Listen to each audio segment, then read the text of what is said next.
robber. Chapter 1. Luxury's Lap.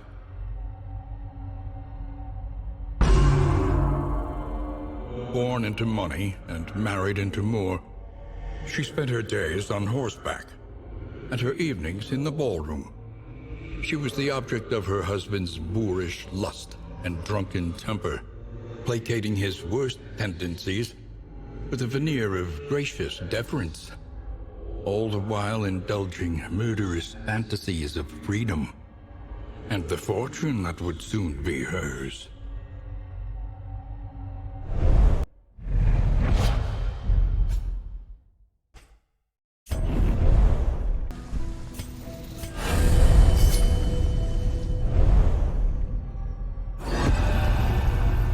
Chapter 2. Nightcap.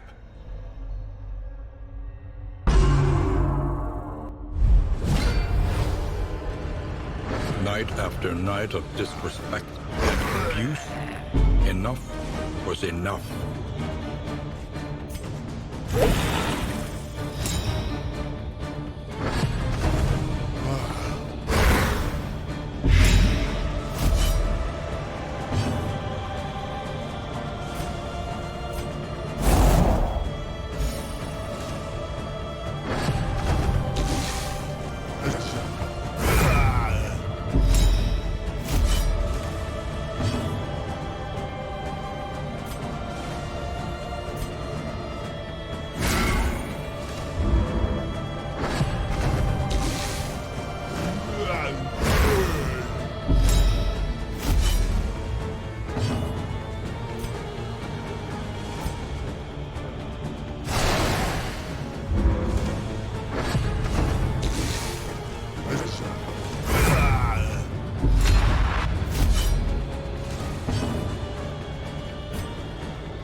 She listened, smirking, as his empty apologies came in desperate, choking gags.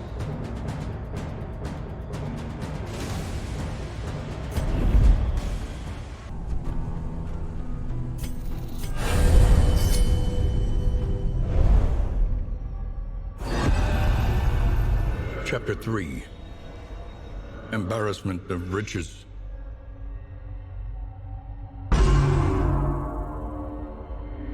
Years of decadence and financial mismanagement had left the estate in staggering debt. Humiliated and facing eviction, she wandered the empty halls, hurling inebriated indignities at the portrait of the deceased, whose hand had rested so possessively upon her shoulder. A gleam of gold on that painted paw reminded her that his rings were unaccounted for and must have been buried with him.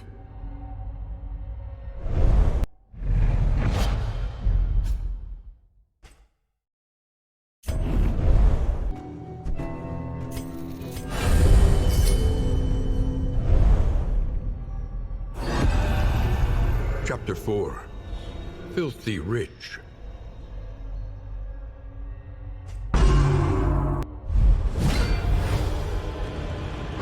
To preserve her social standing, she would pilfer the rings from his fingers, the gold from his teeth.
awash in exhilaration, the glint in her eyes outshining the fistful of ill-gotten gains.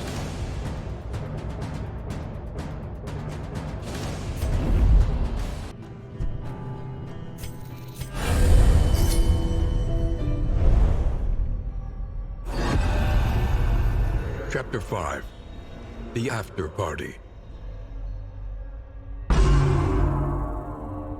Armed officials dispatched to oversee the eviction were shocked to find the front doors listlessly ajar.